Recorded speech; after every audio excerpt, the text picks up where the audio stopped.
Welcome to the latest episode of 5 on the Floor, the 5 Reasons Sports Network. Thanks for joining us on your favorite podcast app. We're on Red Circle, Google Podcasts, Apple Podcasts, also on Spotify, and on the 5 Reasons YouTube channel where you can get content on all the other South Florida teams. A lot of them are doing well right now. Make sure you hit like and subscribe. Also, check out 5reasonsports.com. Spell that one out. Unlike the newspapers, we do not have a paywall. And check us out on Playback. I think we may actually be on there Sunday for Sixers Celtics. So check that out. I'll post it up on our Twitter feed at 5 Reasons Sports. And you also, of course, can catch us throughout the Eastern Conference Finals there. And the great sponsors of the 5 Reasons Sports Network. Make sure you check those out, including MiamiGamingParties.com. We know that the Eastern Conference Finals is going to be going every other day. So on one of those off days, plan a party for your kids, for your friends. Do whatever you want to do with it because they'll make it custom for you. And again, they'll bring the PS5s or any of the other equipment you need. You can pick the games. They'll bring those with you, and they'll create a complete custom gaming experience for your group. They can do VIP parties, all kinds of different parties. Check them out. It's MiamiGamingParties.com. Trophies, too. They do everything for you. This is a new concept, but it's picking up steam, and these are big Miami Heat fans as well. So go to MiamiGamingParties.com. Again, that's MiamiGamingParties.com. And now, today's episode. Down to Biscayne. Yikes. 5 on the floor. Ride for my dogs. Where here's the thing. You can check the score. Hustle hard, couple scars, wearing bubble frogs. Just like Butler said, you in trouble, y'all. Kept the floor playing, got it all banned. Y'all seen the block, stop with one hand. And Pat we trust, it's power, have the guts. We're here to bring the heat, y'all can hang it up. Welcome to 5 on the Floor, a daily insider show on the Miami Heat and the NBA, featuring Ethan Skolnick, Greg Sylvander, and Alex Toledo, plus others from the 5 Reasons Sports Network. All right, welcome back to 5 on the Floor. Here's today's floor plan. I got Greg Sylvander. You can follow me at Greg Sylvander. We got Alex Toledo. You can follow me at Tropical Blanket. This is the first of a series of Eastern Conference Finals episode. The Miami Heat are in the Eastern Conference Finals for the third time in 4 years, for the seventh time since Eric Spoelstra took over. And as an organization, what are they at now? Because they were two with Pat Riley, right? So they're 9 times total. Is that right? Eastern Conference Finals appearances for the Miami Heat as they chase championship number 4 and chase finals appearance number 7. We do not know as we speak right now who they're going to be playing. We're waiting. We're recording this on Saturday evening. So Sunday we'll find out. The Celtics host the Sixers in a Game 7. The Sixers, of course, because they're the Sixers, squandered a Game 6 at home. I'm anticipating we're going to be seeing the Boston Celtics in the next round because the odds of James Harden and Doc Rivers going against all of their playoff history and winning a Game 7 in TD Garden, they are not LeBron James. They are not Jimmy Butler. I do not see it happening. But either way, we will preview the series as soon as that result is in. That's Sunday night. And we will get you ready for the Eastern Conference Finals. We're also planning on bringing on some guests because we've got a couple more days before Wednesday's Eastern Conference Finals opener, and that's going to be in either Philadelphia or Boston at 8:30. We're going to take a little bit of time to reflect here, and I actually just want to throw out a theme today because we don't do a whole bunch of those because we've just been on a march. Like this has been the last month. It's just been game, analysis, preview, review, right? So we've gotten in a couple of narrative episodes, but I want to get into something a little bit more depth today. And I'm just going to throw this out to you guys, and I want to get you to respond to it. We talk a lot about Pat Riley and the Heat regime and Riley's eye for talent or eye for team building and being a scavenger. I've always called him a scavenger because he always goes and gets the star who's unhappy somewhere else, right? You go back to the very beginning of his Heat tenure since he came to Miami. He didn't really have to do it in New York, okay? He inherited Ewing, and then he obviously he didn't have to do it in L.A. because he inherited a ready-made Hall of Fame team, right? But then in New York, he inherited Ewing. He went out, he helped develop kind of Anthony Mason, John Starks, or sort of the precursors for a lot of the undrafteds that we've seen down here in Miami. But they didn't have to make a whole bunch of big trades. Charles Smith, there were a couple of others, but not a whole bunch of big trades. But when he came to Miami, he built the entire organization from the beginning by going and getting somebody who was unhappy somewhere else, which was Alonzo Mourning. And he traded his best piece in Glenn Rice. And then he went and got Tim Hardaway, who was unhappy in Golden State. He was playing behind an old and ineffective B.J. Armstrong at that stage. Then he went and got Jamal Mashburn, who'd been a top 5 pick, but didn't fit with Jimmy Jackson and with Jason Kidd. So that's how he built that group. Then you go forward, and with the exception of the Dwayne Wade draft pick, everything else was in that vein. Shaquille O'Neal was not happy because he wasn't getting the extension he wanted from Jerry Buss in Los Angeles. A conversation led to another conversation that Riley did not expect to have, and all of a sudden Shaq was available, and he makes a trade for Shaq. Even the big three guys, if you look at them, LeBron was not really happy in Cleveland at that stage. Didn't think he could win the way that he believed he should win. And we saw that he proved to be right because when he came to Miami, he won 2 championships. Chris Bosh, kind of unhappy that they didn't surround him with enough good players in Toronto. And then, of course, Jimmy Butler, adding Jimmy Butler, who was unhappy everywhere, right? Like, I mean, maybe less so in Philadelphia, but certainly in Minnesota and to a certain degree at the end in Chicago. That's what we talk about with Riley, okay? Building teams that way. I'm going to take this a different direction. To me, the single best move and most, I would say, risky move that Pat Riley has made since he got here just paid off big because to me it was the single biggest difference in this series and probably in the previous series. He decided in 2008 to take a guy who he had come in and started to watch because he was here already when Riley came here. He took him out of the video room, off of the staff where he had promoted him in his mid-30s to a lead assistant type role, okay, along with Stan Van Gundy at the time. And then ultimately promotes him, okay, to head coach in 2008. I think Eric was 37 years old, I believe, at the time. Because I remember writing a column about why I liked the move. So that one of my few columns turned out to be right. And then I thought he had a lot of Riley in him, but that Eric Spoelstra was sort of wearing 2 pants at that point that were too big for him, that he was trying to fit into the Riley mold when he wasn't quite Riley yet.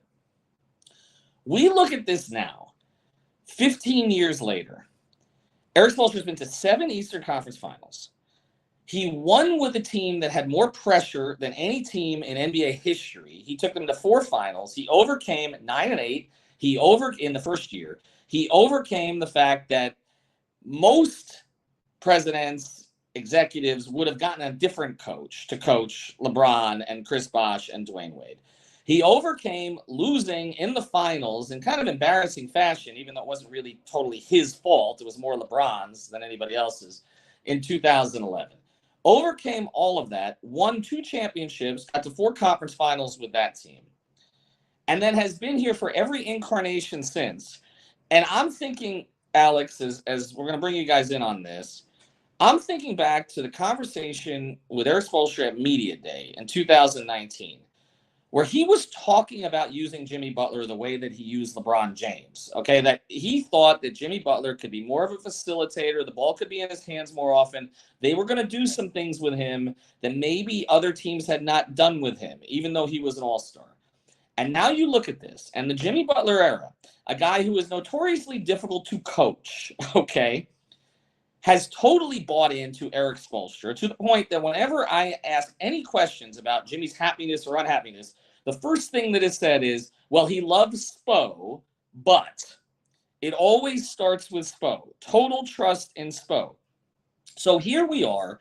He's now taken this team with Jimmy Butler as the lead player, who when Pat Riley said that he was a top 10 guy in the league, most people scoffed at that.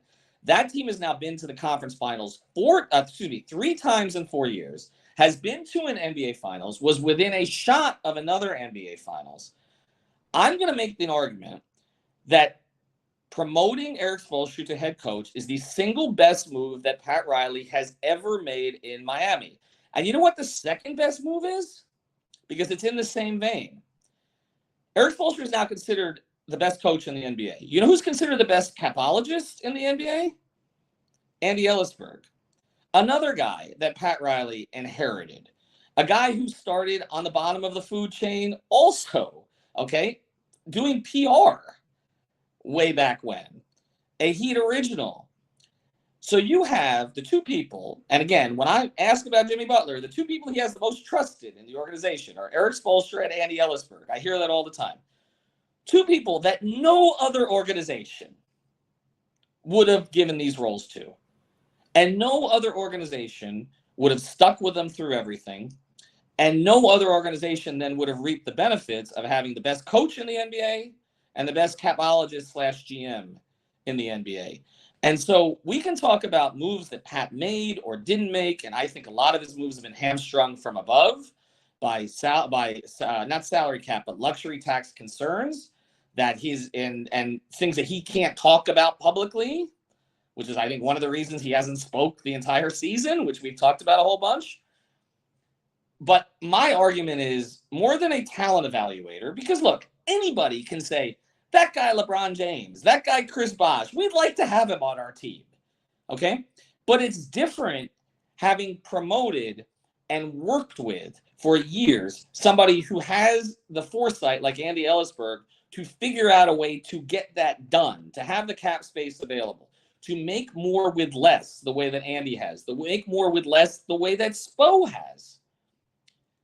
That's being a great manager, is putting those people in a position that maybe other people might not have thought that they fit in, and then nurturing those people, supporting those people, sticking with those people, creating one voice with those people, and here they are again, to the consternation of the entire effing NBA media, that this team, these roaches, okay, these zombie heat, as Bill Simmons talks about, are right back in the Eastern Conference Finals again. All these coaches have been fired over the past 15 years. All these GMs have been fired over the past 15 years. There's Eric Spoelstra. There's Andy Ellisberg. Those were Pat Riley decisions. And that is what's paid off. Go. You're going to try to follow that, Alex? Because I don't know that I have the guts. You know what it really reminded me of, though, as Ethan was going in there. And by the way, great point, because it really is kind of insane that, Riley, it's insane to the level that he nailed those decisions. Because, wow, like they're both, like you mentioned, kind of known widely around the league as the best in their business. So, yeah, those are great decisions for sure. Amazing. But while you were talking there, it kind of reminded me of now the way that Spo has treated players for the most part since he's been there, especially now with this roster, with all the undrafted guys. It's like Riley saw the value in what these guys have, saw their strengths, the type of minds that they were, nurtured them, empowered them, like you said. And Spo kind of does the same thing with these players. A lot of other teams probably wouldn't care for, kind of invest a little bit more time into them. And it's really just about, seeing them for their value, for the strength that they provide, trying to, help out with the other stuff. And it feels like there's kind of, some parallels there. And to that end with the parallels, and then Greg, I want you to jump in on this. It's also important that the guy in charge can be willing to bend a little bit. Because what you're talking about, Alex, about the development of particular players, that was an Eric Spoelstra priority. Mm-hmm. And that is what led in part to the reshaping of their staff, to more of a developmental focus a few years ago. And it also led to more empowerment of people like Adam Simon and others in the organization who pushed Sioux Falls and developing those players. And Heat fans can complain that there are too many damn undrafteds on the roster. Okay. And of course, you would rather be able to spend bigger money on other guys. And of course, decisions that you make that aren't necessarily the best, like giving Duncan Robinson that kind of money, or even with the way that he's performed, Kyle Lowry. You could have done other things with that money, perhaps, okay? And there were other extenuating circumstances with all of that. But if you don't have any kind of a developmental focus, okay, whether it's with your undrafteds or whether it's with the 14th pick in the draft like Bam Adebayo, you're not going to maximize your roster. But also, Riley had to give a little bit because the staff before was more of a Riley staff. That's Spo it. got more control of that situation because Riley allowed him to have more control over that situation. That you're leading me directly where I want to go is that I think Riley he's thought of as a very rigid manager of team building, and the whole culture is very rigid. And there are parts of it that are, like, in terms of being in world-class shape, the physical parts of it. But I think his ability to dance according to the music that's played throughout the years is huge for him. Like, he went from a completely different era of basketball. It transformed. It went small. They started shooting threes, things that I know that they weren't hallmarks of Pat Riley teams. And so for them to navigate that with the same people, it's showing that you're, as you guys talked about, like nurturing them. It's also like evolving with them. And I think that sometimes this may lead into why they take care of their own guys, and sometimes it's to the detriment of a salary cap or something like that, because there's a philosophy that if you buy into this and you're in this with us, that we can figure out a way to get it done. And they've proven that. And so it's for better or worse.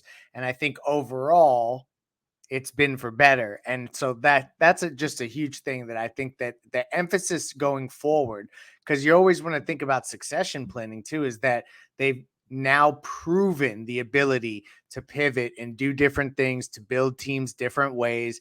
And somehow they keep getting back in position to compete for championships. And that was Riley's goal. It's never win every single year. That's never the expectation. It's compete for a title. If you're in a conference final, you're competing for a title, in my view. But the other way to do that is to keep a lot of the same people around. Once you establish competence, then you establish continuity. Continuity for the sake of continuity is not good. Okay, continuity with the wrong people is not good. All right, the Dolphins team stayed with certain groups too long. Other organizations have stayed with certain groups too long. But once you establish competence, then you establish the continuity. So if you look again at the Heat organization, again, Zoe is still in it. Keith Askins is still in it, right? Everybody is still in it for the most part. Okay, very few people have actually left. And then you look around the league, like I'm thinking, okay, if James Jones ends up getting run out of Phoenix, I wouldn't be surprised if James Jones ends up in the Heat organization somewhere now that he's gotten his, he took a team to the finals in Phoenix, regardless of how things have turned out. There's a level to this that other organizations just don't get. And I think when you take a look at the coaching situation, again, I don't have time to go through. I'll probably do this before Sunday and tweet it out, okay, or before the series starts. How many coaches have been fired since Spo took over? And even this game on Sunday between Boston and Philly, how many coaches have those two teams had? Doc literally coached the other team a few 10 years ago, right? Like that's the championship, right? That's 2008. That was apparently the greatest championship of all time, if you ask Celtics fans. Take a look. Milwaukee, went through a bunch of coaches before Bud, and then now it's going to be another one after Bud. If you look at even the better organizations and the teams that have had some success in the Eastern Conference, along with them, Cleveland. Look at the number of coaches Cleveland has had. Look at the number of coaches the Knicks have had, just to speak to that, or even the Lakers. And I'll sneak this in as we wrap. Also, Pat didn't get booted when he lost to the Knicks 3 years in a row as a lower seed. So there's even a precedent before you saw Riley stick with guys like Andy and Spo that Mickey stuck with Pat. So I just think that lineage and that's just been a huge factor. And it's just a point of emphasis that I think is a good thing to bring up now that they're embarking upon another conference finals. And I do want to do like 3 or 4 minutes after the break, just looking ahead at Boston and Philly real quick. But I think that is the one thing that, as Heat fans have been all over the Arisons this year for not spending, right? Not going into the luxury tax, no moves at the deadline. Obviously, Kevin Love was brought in, but that was a buyout situation. Make sure Andy keeps you under the cap and all that stuff. I don't think we should lose sight of the fact, even though that is frustrating to me as an observer also, that this all started with Mickey Arison empowering Pat Riley. Like, none of the rest of this happens unless he lets him do his job. And now in retrospect, you look back and say, well, of course he would let him do his job. He's Pat freaking Riley, okay? You're not going to go trade a first-round pick to the Knicks, okay, and go through all of that and not empower him to do his job. I've covered a lot of teams in this market where big names have been brought in. Not just the Dolphins, by the way, whether it was Parcells, who fought with Steve Ross, okay, after he came in, or even Saban, or But also, the Panthers have had some big names, maybe not big names to the average person, but they had a Mike Keenan. They had names that were names in the NHL who won cups, okay? And I know that was not the case. And even the Marlins have had big names. They've had managers of the year. They've had others. It's simple to say you're going to bring in a big name guy and empower that guy. It does not happen everywhere. And so I think as we look at the micro and the frustrations of, okay, did you spend too much on Lowry? Did you spend too much on Duncan Robinson? Are you relying too much on undrafted? Should you have traded for a Jeremy Grant or another guy and gone to the tax? I don't think we should lose sight of the big picture here, which is that it doesn't mean that they should be frugal all the time. I'm going to insist, okay, they're not going to listen to me, that they pay the tax, okay, this season. Because for your point, Greg, if Jimmy Butler got you to the conference finals again, you owe it to him to give the best supporting cast to him. So I'm going to continue to argue for that. But I don't want to, so getting to the conference finals does not excuse that. It doesn't say, well, okay, it's fine. We did it this way again, so we're not going to spend again. But I do think we should at least acknowledge the big picture here, which is that from Arison to Riley, and then Riley to Spoelstra and Ellisberg and others, they have created the most stable organization in the sport. I mean, San Antonio is the only one that's close, and the Heat have not had a dip to the extent that San Antonio is having now. That's the only comp, is the Spurs. We could talk about the Warriors. They went through 15 mediocre years before this run. Okay, so that's where I'm at with it. All right, we'll talk a little more basketball here. In the last 3 minutes, we're going to blitz through it. I do want to mention 2 quick sponsors here. First is Prize Picks. Use the code FIVE. Get that initial deposit matched up to $100. And I want to mention this before that Sixers Celtics game. They have an Embiid prop on there for half a point. It's literally a free prop. So if you haven't signed up and you want to not only double your money, which you do as soon as you deposit, it's free money and it's legal in the state of Florida, but you also can win on your very first prop as long as you pair Embiid with something. You can play him with 2, 3, 4, 5 players. You can even MLB, NHL, it's all on there. But just play Embiid pick one of the Tatum props or whatever and just win immediately because they're literally giving you a free square. So use the code FIVE. get that initial deposit match up to $100. We also want to mention U-Brake Wheel Fix. Go to ubrakewheelfix.com, your complete wheel solution. They do the powder coating, the refinishing, the repairs. We know in South Florida, the roads, they ain't so great. Not as bad as New York, but that's all right. They pay more taxes than we do. Go to ubrakewheelfix.com. They're based in North Miami. Mark and his team will take really good care of you. Mention 5 Reasons, you'll get a discount as well. And they do everything there. They can even give you the Heat colors, Dolphin colors, Canes colors. It's all there for you. You probably don't want the Knicks colors, but go to ubrakewheelfix.com or check them out on Instagram or on Facebook. All right, let's get to this real quick. We're just going to blitz through this. Celtics, Sixers. Greg, who do you want to see win this? Who do you think will win this? And then Alex closes. I want the Philadelphia 76ers for the jokes. No, but more just because James Harden is James Harden, and in a high leverage situation, I'd rather face him than the guys that Boston has. Who do I think's going to win? It's on Boston's home floor. I have a hard time seeing them lose that game. I will just say this. Both of these teams, we've talked about, this was a episode to wax poetic about Spo. Watch out, because both of these guys are at a disadvantage to Eric Spoelstra, especially with now him getting to observe this game and then plan for them for several days. So and 2 extra days rest too. Exactly. For players, for Jimmy especially. So I'll take whatever the universe brings Miami, but I think I'd rather play Philadelphia. But I'm guessing we're in for a rematch, and we shouldn't have it any other way, right? Alex, you can't make the case for the Sixers, right? You're not going to do it. Yeah, I mean, the case for the Sixers is I want them to win. Like Lake said, pretty much all the reasons you said there. Now, look, the one thing you can say is they have played pretty well in Boston, and this series has been kind of weird. What gets forgotten with the Celtics finals run, everybody likes to make fun of the way they performed versus the Warriors, specifically, the latter half of that series. They almost went through one of the most embarrassing collapses in NBA playoffs history if Jimmy would have just made that damn shot, man. Mm-hmm. We would be talking about them in a different light right now if it wasn't for Jimmy making that shot. Not that I'm disrespecting what they do. They're a great team. I would rather play the Sixers because we've seen the game plan, And I think, it will kind of be full circle getting to play PJ Tucker again. You guys already know my feelings for Harden and Embiid. I basketball reasons, I think they're the better opponent. I think you play 5-on-4 against PJ Tucker, and that's the full circle moment because that's what happened, with the Heat last year versus Boston. You kind of throw that right back at them. You make PJ somebody that's tougher to play as a result, and he's going to be guarding Jimmy. And I think Jimmy's going to have a hell of a time cooking him because PJ Tucker's a great defender, strong guy, all of that. He was great for the Heat. He cannot keep up with Jimmy Butler. I think Jimmy Butler's going to be getting by. There's going to be a whole lot of help. And we've already seen Bam match up with Embiid. We only got to see it for half the series. I think if you do that from game one, I really like their odds. And without PJ, they can still guard Harden with Jimmy, Caleb. They have guys. And I really do think the coaching advantage is going to be there regardless for sure.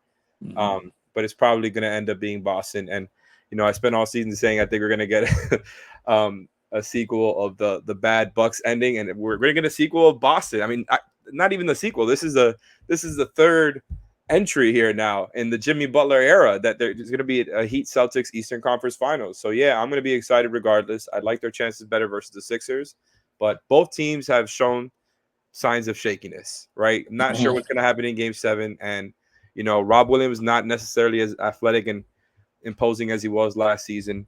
Mazzulla is kind of thought of to be a worse coach, and you're going to be even without Tyler Hero. I think they're a little bit healthier than they were last year as a squad, right? Because Jimmy Butler is a little bit hobbled right now. We'll see how he goes, but as a squad, I think they're a little bit healthier than they were. Well, Kyle's healthier, and Yeah. Kyle's healthier, and you've added Kevin Love.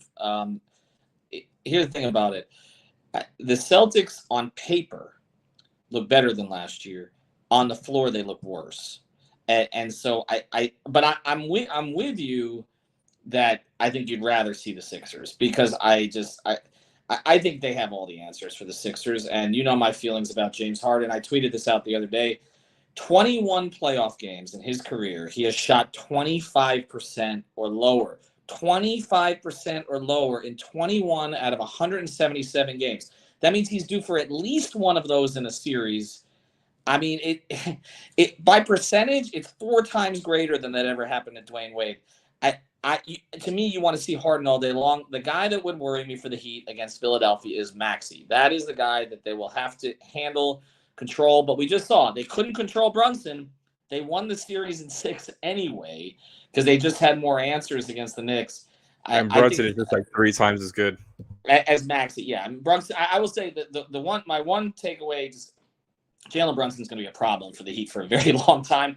Great respect for him out of that series. Randall and Barrett, not so much. And maybe you can steal Josh Hart away. All right. Thanks to Greg. Thanks to Alex.